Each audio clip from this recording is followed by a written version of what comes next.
Was very successful in not just this one, but balancing the whole of the IB program, right? How can you? It's achievable. How can you achieve that? So, Prisha. So before I start, I'm just gonna mention that I have hearing aids. So if you ever have to ask me something, just try to speak loud and clear so I can hear you.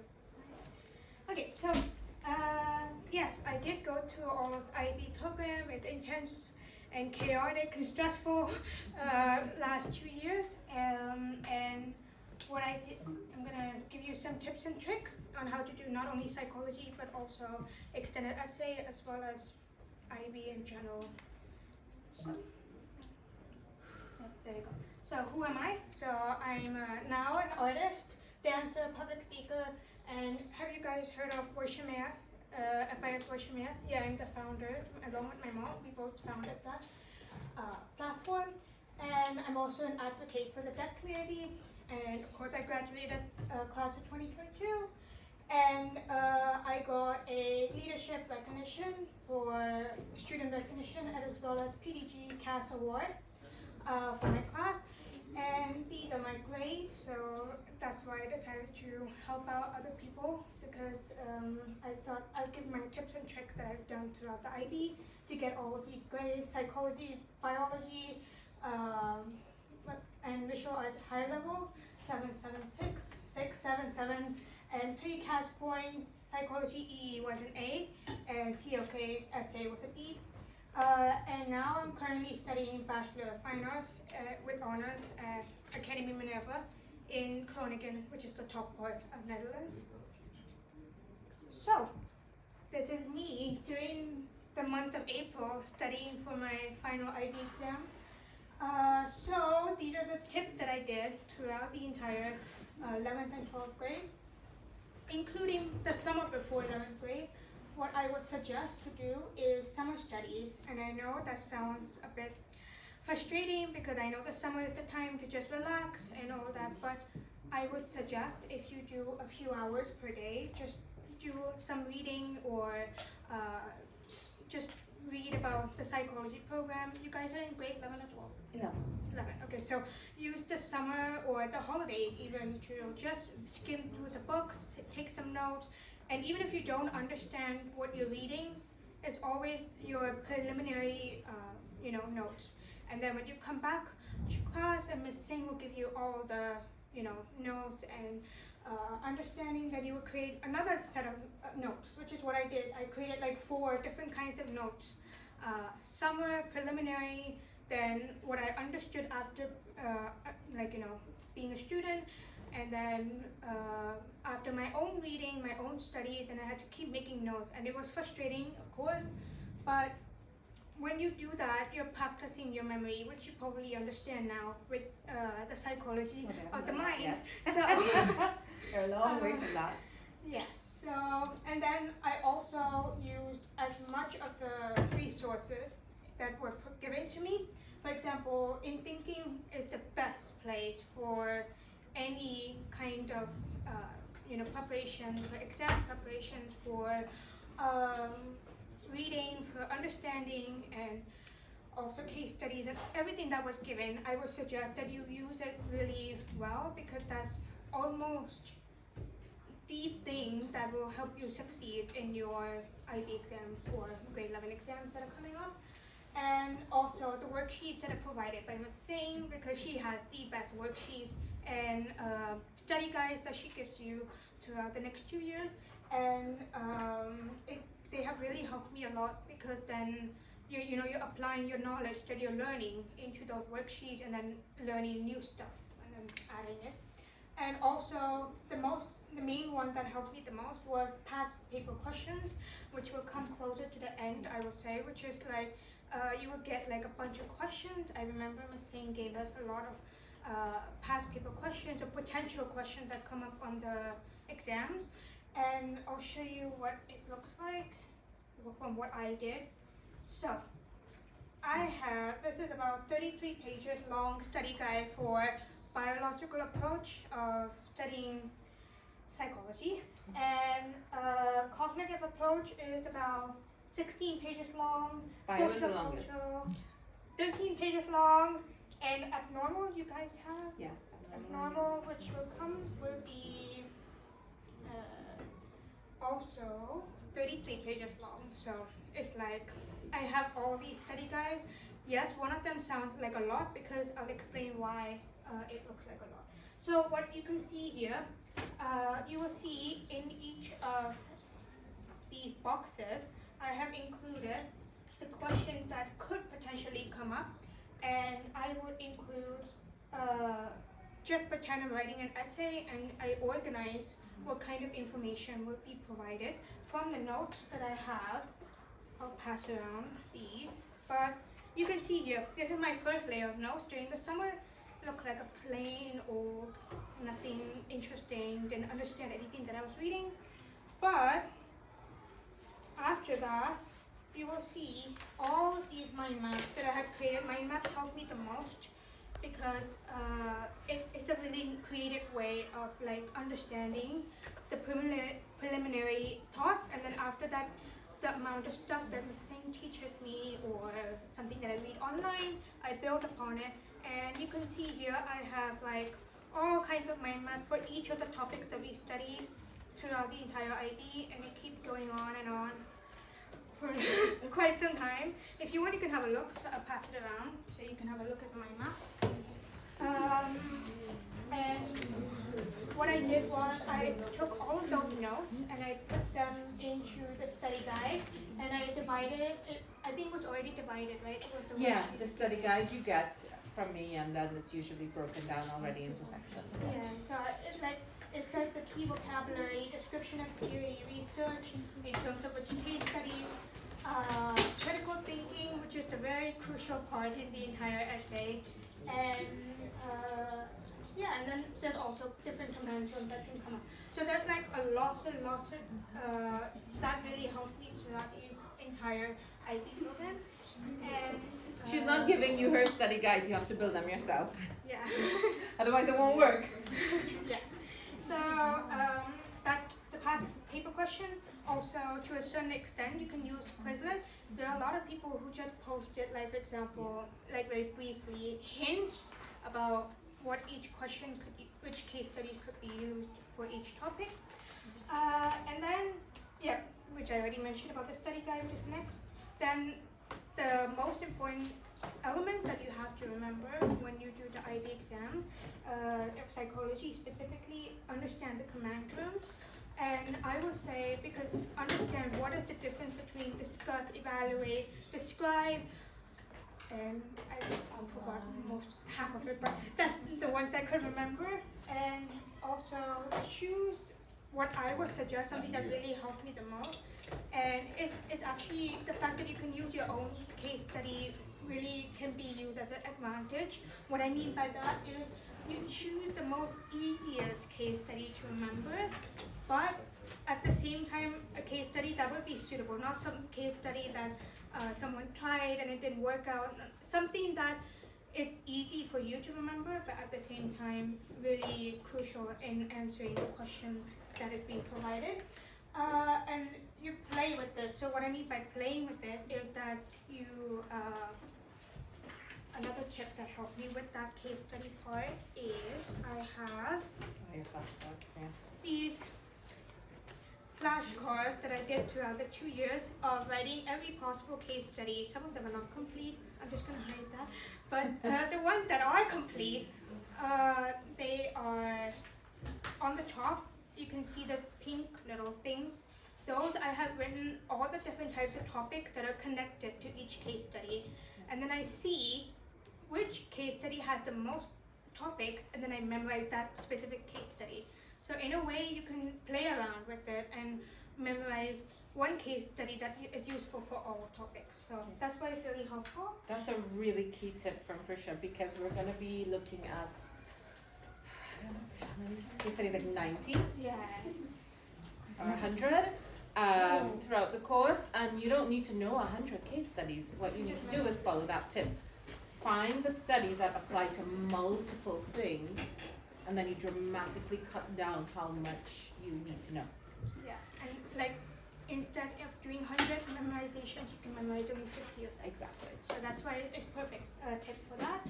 And also, for the essay, I'm thinking that it still applies, that you have to choose an approach. And I would suggest that you choose the most easiest yet most that learning approach that is best understood by you. Don't choose something because, oh, the examiners are going to be so impressed by my knowledge for social culture, and to choose some approach that you understood the best and use that to like your ERT. The essay, yeah. And also important thing that I did not learn during the 2 years, something that I should have done during the 2 years, exams I did, but not during the 2 years, is when you add the evaluative points, don't just evaluate the case studies. Evaluate also the connection between the case study with the theory in hand.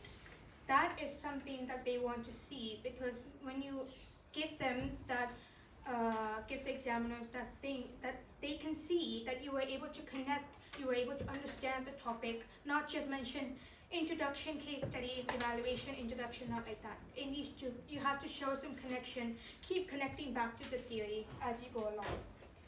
Before I go, If you want to share your topic of extended essay, why it spoke with you, I think that would be helpful. When you say that you're making a connection, how do you feel that it is? yeah. You feel that there's a connection. So let me see if I can find the best one. Yeah, okay, this one I can do. So discuss localization of behavior. I provided a very basic key, like the vocabulary, the description of the theory. And then I mentioned the two easiest case studies that I would remember, which would be HM and Require. Those are the best easiest case They haven't done those yet, but they will soon. Yeah, so you will see how it goes. But so you mention all the case studies, and then after that, you can provide critical thinking in terms of strengths and limitations of the case study, strengths and limitations of the other case study, but not only that. This is what is important. The linkage of the study of localization to the theory is something that they will look at in each of the topics, where you, for example, I don't remember any of the stuff that I learned, but I'm gonna try my best.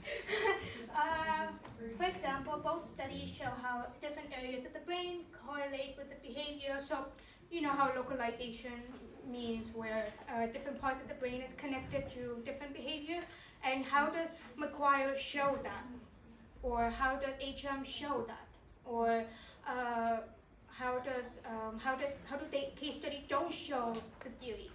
So always get that connection with the theory as you go along. No, for the extended essay, your topic, what was your topic? That I will come to in the next slide. So before I come into the extended essay, any questions about IB psychology? I'm happy to answer anything. Did it correlate a lot with the biology HL? So you might want to speak Sorry, louder. did it correlate a lot with the biology HL on the exams and everything? The biology? HL. HL, yeah. Did it correlate a lot on the exams and everything? Yeah, I did the exact same thing how I did this IB psychology with biology as well. I also had a bunch of mind math and all the tips that I used as well. I used exactly the same way in biology as well, and it really helps a lot. And biology actually was one of the subjects that I did not like the most and struggled the most. So if I was able to get a 6 with these methods, then I'm sure you can also. I think he's also asking if there was a lot of, correct me if I'm wrong, Overlap. like in terms of content, Yeah. was there some overlap between bio and psych? There was a Yeah. little bit here and there, especially in evolutionary theory and genetics. That Yeah. area was the most Yeah. overlapping. So in a way that helps a lot. And and then there's some other areas, but I was my exams were during the period of COVID time, so we had COVID restrictions. So there's some things that we did not study in biology. Yeah, at that time. But the exams are on the same day, so bio and psych are usually on the same day. She was in the same year my sister was. Yeah. Yeah. Wait. No. Were you on Ella the same year? No, I think Ella was. Oh, shit. Mine No. Ella was the year without the exams. They had exams. It's just that we didn't have paper space. Okay. I was high level, so Yeah. I didn't have paper space. And they used to predict it. That was the first year of COVID. Oh no, that's not my mood. Yeah, that wasn't there yet, but they had exams. No, but that's so unfair.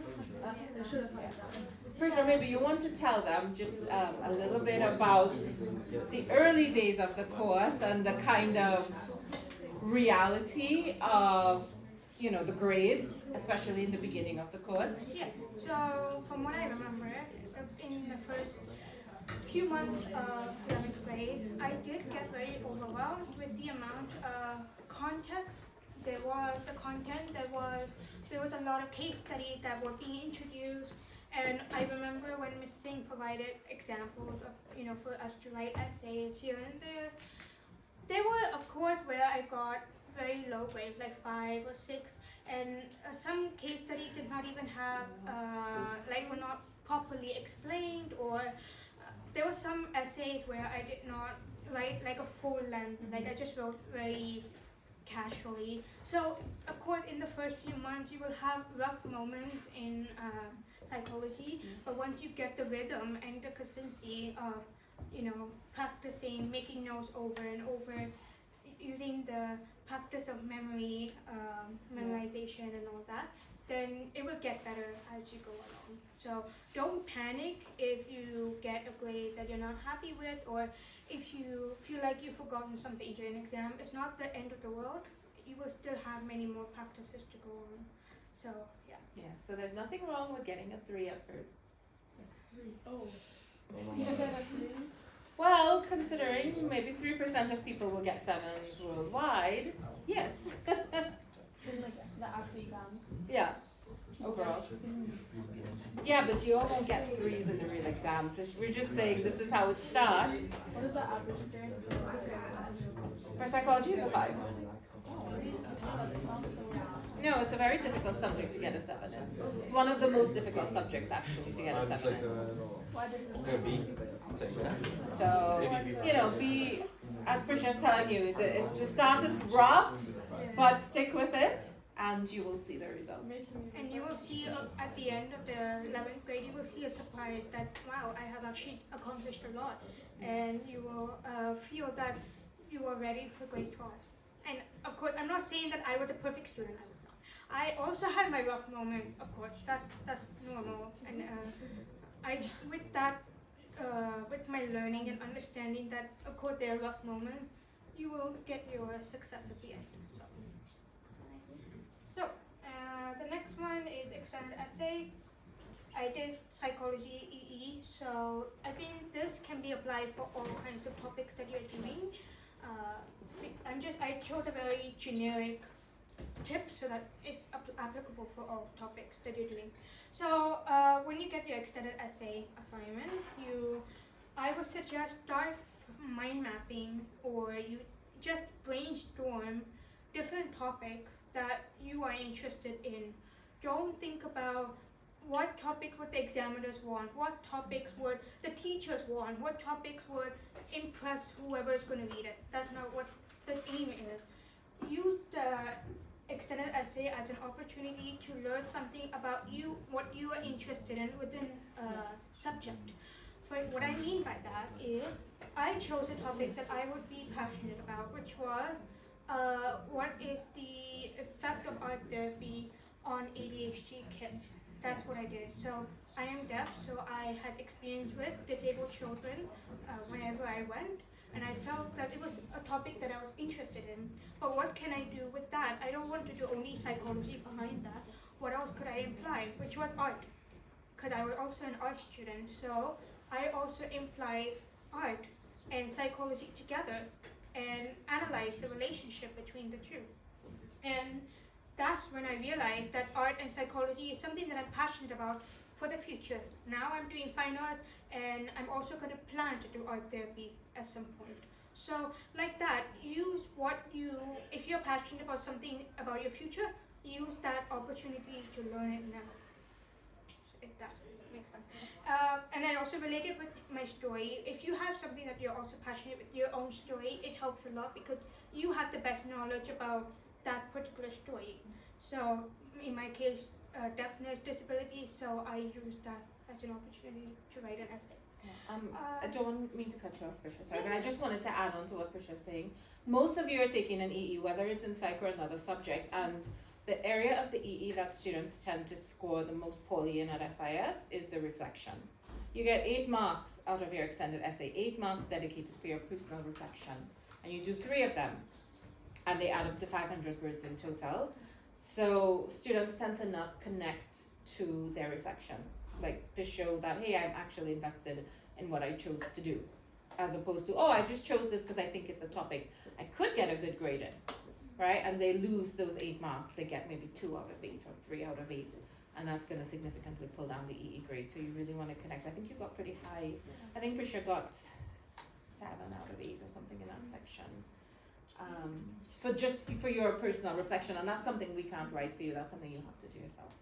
Yeah, so either you do a topic that you know, or even something that you are like curious about, because that curiosity is what gives the reflection or your extended essay value in it. So.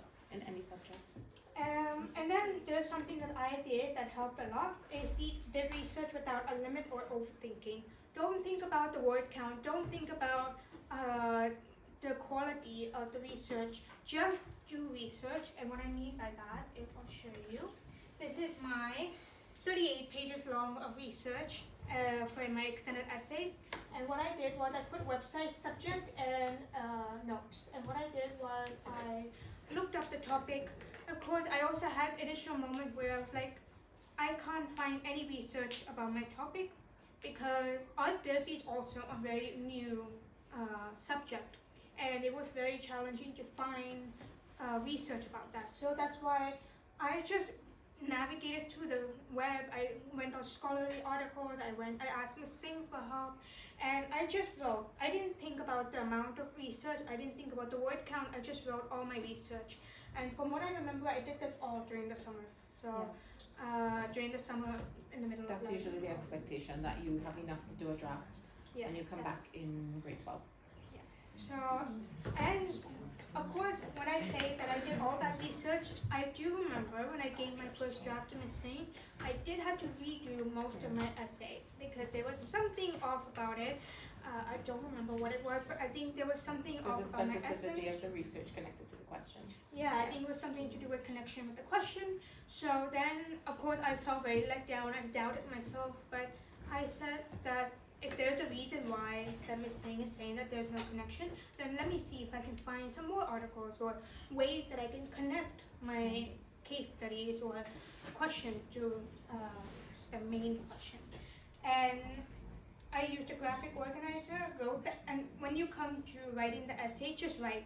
Don't think about the word count, just write, pour your heart out into the essay, because then, who knows, maybe you might go over the word count, and that's the best thing. I also went over the word count, and I'd rather have struggle in putting it within the word count than having struggle in finding more research to add into my article, so into my essay, not my article. And then I asked for help. That's the main thing that helped me the most. Ask for help, Ms. Singh or any of the teachers in regards to your topic. Ask them for help because they went through all of this essays and helping other people. They know what struggles will come up. So ask for help, always ask for help. Any questions about the extended essay?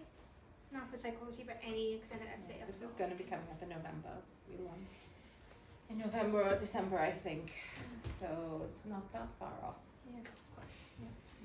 And then for general IB in general, time management is something that is the main topic about IB is time management. What I would suggest, even I also had moments where I did take notes a little bit too last minute, and of course I also was very frustrated or overwhelmed by that. And instead of feeling overwhelmed or frustrated about it, now that you just entered grade 11, do something about it where you start making notes, start learning, start changing things throughout the 2 years. It's never too late to change notes if you have to, or ask Ms. Singh for help, or ask any teachers for help for any topic. and practice, revise as you go along. Do not do this last minute. Otherwise, it will, especially if you go towards grade 11 end or even IB exams, it will be very stressful time. Even I also had panic attacks. I remember I cried a lot. I had my moments of self-doubt. I had my moments where I wanted to give up. I had my moments of a lot of what's something that I told my classmates at the time. I had depression studying major depressive disorder. Yeah. So don't doubt yourself, because it's not the end of the world. You still have the time, and use the time wisely, because it will never come back when you go into IB exams. And also, if you have a struggle within a subject, and even asking the teacher might not help, sometimes that's okay. You can ask a classmate of yours, and for example, biology that I struggle the most in, I spoke with a classmate of mine, and we every few days we would do like revising notes with each other. She will explain something that I didn't understand. I will explain something that she didn't understand, and that way also you're practicing your own learning skills and psychology of memory. And also, be emotionally and mentally prepared. You will have emotional and mental struggles throughout the entire 2 years, but I would suggest to develop strategies that would keep you mentally and emotionally stable. For example, do some breathing or listen to some music, or just go outside for a walk. And I had to do it during COVID time, so most of the time I was just going out for a walk or watching TV, which helped me divert my mind. But at the same time, I used to love watching TV, so it can take over my time management. So it was a bit of a challenge to say, I cannot watch all day, I have to study. So really try to focus on time management, but at the same time focus on your mental health, because that is very important when you go to your exams. You don't want to be mentally overboard when you're writing your essays and all kinds of topics. And take breaks. That's very important. Take breaks. Switch off your laptop. Just walk around. Spend time with your classmates. Just take a break. I think Any other eat well. questions? Because that was a lot of stuff that I just gave on. So any questions that you want to ask me about general IB, general psychology, anything? Anything anybody wants to ask? Somebody who's been through the process?